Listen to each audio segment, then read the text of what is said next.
There is a question that should be impossible to ask in the sixth largest economy on Earth. And yet, here it is.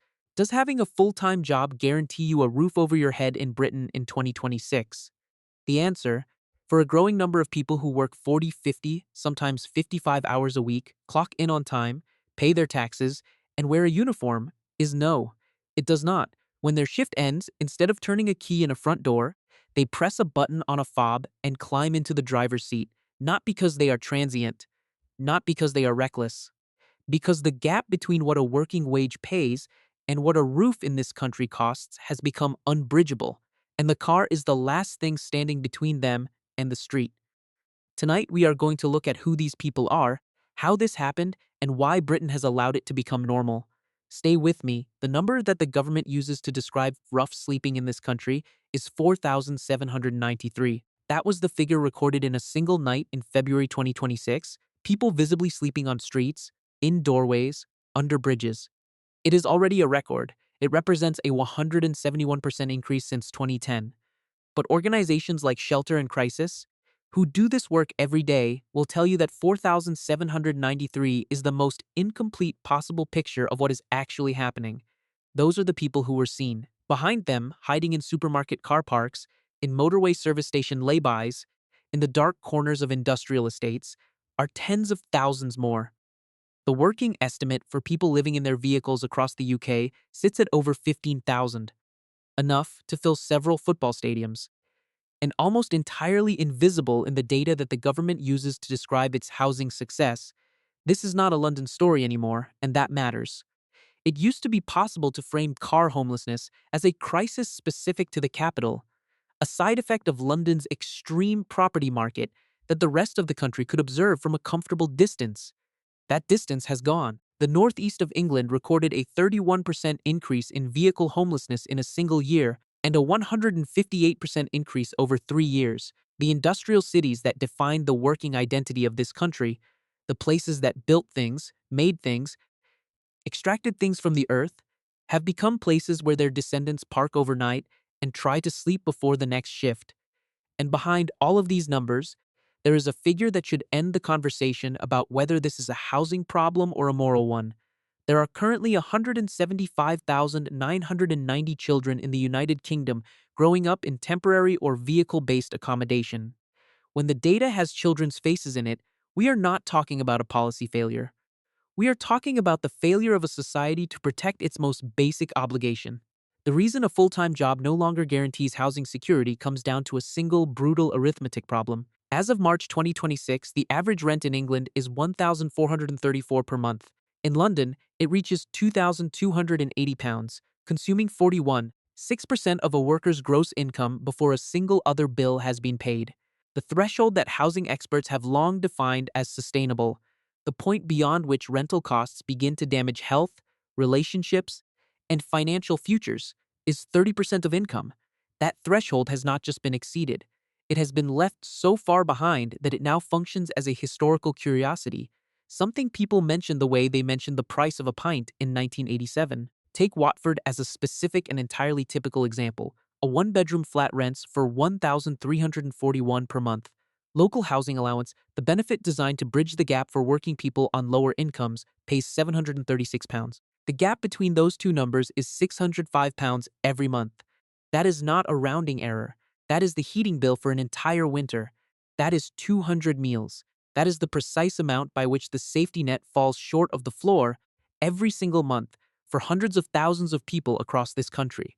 When that gap exists and wages are not rising fast enough to close it, people do not simply find cheaper housing. There is no cheaper housing. They find their car. And they stay in their car not as a last resort, but as a calculated survival decision, because the car offers something that the temporary accommodation system, with its shared dormitories, its unpredictable violence, its absence of privacy or security, cannot offer. The car is theirs. It parks close to their workplace, eliminating a commute they cannot afford. It does not require a guarantor. It does not ask for 5 weeks' deposit. It does not run a credit check. It does not evict them after a dispute or a late payment. In a housing market that has turned the act of renting into an obstacle course designed to exclude exactly the people who most need a home, the car has become the only door that still opens. understanding why the rental market has become so exclusionary requires looking at what landlords now demand before they will consider a tenant. A guarantor whose income is 3 to 4 times the monthly rent and who must themselves own property in the United Kingdom. For a young person from a working class family, for an immigrant worker, for anyone whose parents do not own their home, that requirement alone is the end of the application. Then the deposit, 5 weeks' rent, plus the first month in advance, as a lump sum before moving in. Then the credit check, where a single late energy bill payment from 2 years ago is sufficient to remove a person from consideration entirely. The 2025 Renters' Rights Act was designed to protect tenants from arbitrary eviction. What it has actually done, in a market already resistant to lower income renters, is give landlords one more reason to avoid them. When a dispute takes up to 15 months to resolve through the courts in London, a landlord facing that timeline against a tenant they already regard as a risk will make a straightforward calculation. They will leave the property empty or sell it rather than take that chance. The result is that the supply of genuinely accessible rental housing has contracted at exactly the moment demand has never been higher, and the people pushed out of the market do not disappear. They park. Now consider who specifically is parking, because this is where the story stops being an abstraction and becomes something else entirely. In London, the average house price is currently 16 times the starting salary of a newly qualified nurse. Not the average nurse, not the senior nurse, the person who just qualified, who just completed their training, who is about to walk onto a ward and take responsibility for human lives. 56% of nurses in London are actively planning to leave the city because they cannot afford to remain. The number of hardship grants paid to nurses by their professional organizations has increased by 475% in 3 years. There are nurses right now parking in NHS hospital car parks after a 12-hour shift and sleeping in their cars before the next one. They shower at the gym, they change in the hospital bathroom, they perform the most skilled, most emotionally demanding work in the public sector. And the system that depends on them cannot house them within commuting distance of where it needs them to be. Teachers are facing the same wall. Half of the teachers currently working in England are aware, personally, directly aware, that at least one of their students is living in a car or in temporary accommodation. They are not reporting this from data. They know because they are the ones quietly washing that child's clothes. They are the ones making sure there is food for that child before school. 71% of children living in poverty in this country come from households where at least one adult is in full-time employment. The sentence that a job is the route out of poverty has not just become untrue. It has become the kind of thing that, if you say it to someone sleeping in a car after their shift, marks you as someone who has not looked at this country honestly for some time, and the crisis does not end with the working age population. The number of households over the age of 65 at risk of homelessness has risen by 79% in 5 years. One-third of older private renters, people who have worked their entire lives, paid into a system they were told would support them, are living below the poverty line the moment their rent is paid. When they can no longer sustain that, they choose the car not because it is comfortable or adequate, but because it preserves something the shelter system cannot always guarantee: privacy, safety, and a fragile remnant of dignity. The British winter does not make concessions for this choice. The cold and damp that accumulates inside a vehicle over a night of temperatures below 5 degrees does not destroy a person immediately. It does it slowly, through the joints, through the cardiovascular system, through the lungs. The Salvation Army is now providing what amounts to end-of-life care to people in their 70s who are living in vehicles. There is no sentence in a government housing report that captures what that actually means. The daily mechanics of surviving in a vehicle in Britain in 2026 involve a level of discipline and ingenuity that the people doing it rarely receive credit for. Insulation panels made from windscreen covers and foam padding fitted carefully around the windows, not primarily for warmth, but to block light from leaking out at night, because visible light in a parked car is what draws attention. A small USB-powered fan running through the night to manage condensation, because the moisture that a human body generates sleeping in a confined space will, if unchecked, create mold and a smell that will mark them at work the next morning. A gym membership not for fitness, but for the shower and the changing facilities, the only way to maintain the appearance of someone who slept in a house. These people are not hiding from the world. They are performing the world every day.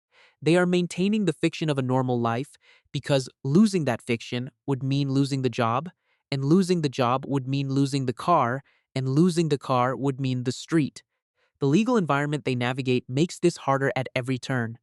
Public spaces protection orders, PSPOs, give local authorities the power to fine someone sleeping in a vehicle up to 100 pounds. A week's worth of food, in many cases, taken from someone whose only offense was exhaustion. The logic of these orders, that they protect public spaces from antisocial behavior, collapses entirely when applied to a nurse sleeping in a hospital car park. But the orders do not distinguish. They criminalize the symptom and ignore the cause, and in doing so, they force people to keep moving, to drive when they are too tired to drive, to relocate in the middle of the night, to fragment the already inadequate sleep that is the only thing sustaining them through the next shift. Britain has not adopted the safe parking programs that have operated in parts of the United States for years. Designated sites with basic utilities where vehicle dwellers can park legally, safely, and with access to support services. The political will to do so would require admitting that the problem exists at a scale that demands a structural response. And that admission has not yet been made. The structural picture explains why. In 2025, England built 877 new social housing units. In the same year, it lost over 16,000, sold under right-to-buy legislation, demolished without replacement, transferred out of the social housing stock. The net position is deeply negative, and it has been deeply negative for years. There are currently 1.3 million households on the social housing waiting list. At current build rates, many of them will wait decades. The minimum number of social housing units the country needs to build each year to begin addressing the shortage is 90,000. It is currently meeting 12% of that target. These are not ambiguous figures. They describe a deliberate decision made over many years and through many governments to allow social housing to decline as an asset class while treating the private rental market as a self-correcting system that would eventually serve everyone. It has not. It will not. And the people sleeping in their cars are the direct consequence of that choice. There is a version of this problem that has solutions, partial, imperfect, but real. Key worker housing schemes extended nationally, not piloted in one or two London boroughs. Housing benefit aligned to actual market rents rather than a figure calculated on a past reality that no longer exists. Safe parking legislation that treats vehicle homelessness as a transitional situation to be supported rather than a disorder to be fined away. Planning reforms that genuinely prioritize affordable and social housing delivery over the kind of luxury development that fills the skyline of every British city while its workers drive in from further and further away, or stop driving in at all. Tell me in the comments, do you know someone working full-time who is struggling to keep housing? I think more people do than are willing to say it out loud, because there is still a shame attached to this that the people living it did not create and do not deserve. If this video gave you something real to think about, share it, not for the algorithm, but because this story is not being told at the scale it needs to be. Subscribe. We will be back next week. There is more of this country to look at honestly.